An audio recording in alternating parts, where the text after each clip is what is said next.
এইটো জেহাদৰ বাপ কৰি আছে। জেহাদ মই কম কৈছো, আমাৰ শিক্ষা ব্যৱস্থাটো ধ্বংস কৰি আছে তাতে। মই ক'লো নহয় জেহাদ মই কম কৈছো, তাতে ষ্টুডেণ্টবিলাকক চাই আহিব গৈ পেলাই। জেহাদৰ কি ডেফিনেশ্যন নাই। যোনে আমাৰ সভ্যতা সংস্কৃতিক আক্ৰমণ কৰে তাকে জেহাদ বুলি কয়। তাতে যদি বৰদোৱা নামঘৰ গেট থাকিলেহেঁতেন মইতো একো নকলোহেঁতেন, গৈ ভাল লাগিলেহেঁতেন। তাতে যদি চাৰ্চ এটা থাকিলেহেঁতেন ভাল লাগিলেহেঁতেন। এটা বিশেষ ধৰ্ম কিয়? সেইটো জেহাদ নহ'ল নেকি? এটা বিশেষ ধৰ্ম কিয়? এটা বিশেষ ধৰ্ম কিয়? আৰু পানীটো পাহাৰটো মেঘালয়ৰ ফালে কিয় কাটি দিয়া নাই? কিয় গুৱাহাটীৰ ফালে কাটি দিছে? শ্লপিংটো চাব, ইমান ডেঞ্জাৰ মানুহ। শ্লপিংটো পিছফালেও কাটি দিব পাৰিলেহেঁতেন। মেডিকেল কলেজৰ শ্লপিংটো এনেকে কৰি দিলে পানীটো মেঘালয়ৰ ফালে গ'লহেঁতেন। শ্লপিংটো গুৱাহাটীৰ ফালে কৰি দিছে। শ্লপিংটো কিয় কয়? আৰু আপোনালোকেও ভাল ভাল প্ৰশ্ন সোধে বা আপোনালোকে এটাতো কি জানো মই নাজানো, এনেকে ক'ত অসমখনক লৈ যাব খুজিছে আপোনালোকে জানে।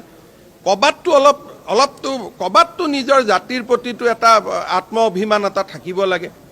মিডিয়া পৰ্টেলবিলাক এনেকে হৈ গ'লেতো অসমখন ক'ত থাকিব? মই অকলে বচাব পাৰিম নেকি?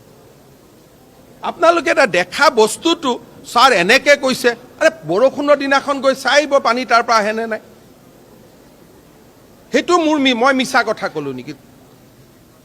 হিমন্ত বিশ্ব শৰ্মা থাকালৈকে এইবিলাকৰ বিষয়ে মাতি থাকিব, নহ'লে চব গৈ তাতে চাৰেণ্ডাৰ কৰিব। মই কেনেকে বন্ধ কৰিম? মইতো কোৰ্টত যাব লাগিব, কিবা কৰিব লাগিব। মেডিকেল হোৱাত মোৰ আপত্তি নাই, মোৰ 3টা আপত্তি।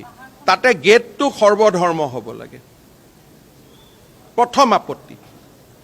নহ'লে আমাৰ দৰে মানুহটো তাত যাব নোৱাৰে। সৰ্বধৰ্ম হ'লে চব যাব।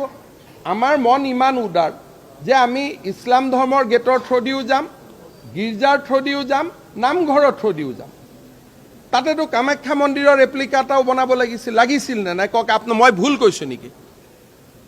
তাত গৈ আৰু নাযাওঁ বুলি প্ৰতিজ্ঞা কৰিলো কাৰণে মই ইয়াত আহি অডিটৰিয়ামটো বনাব আৰম্ভ কৰিলো, যে ইয়াত গৈ থাকিলে মোৰ স্বাভিমান আত্ম অভিমান চব যাব আৰু আমাৰ মানুহবিলাকো গৈ থাকিব।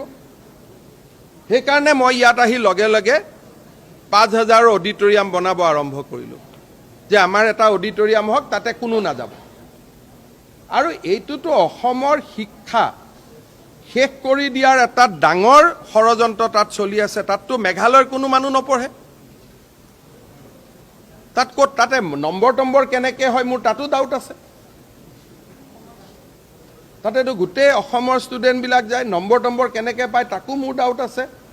আৰু মই এনেকুৱা মানুহ নহয়, মই শিকামো। এইবিলাক কৈ লাভ নাই ভাই। এনেকে আমাক সুবিধা দিয়ক, আমি মক্কাৰ তলেদিও যাম, বৰদোৱাৰ তলেদিও যাম, আৰু আমি ভেটিকানৰ তলেদিও যাম। কিন্তু এটাৰ তলেদি আমি কিয় যাম? এইটো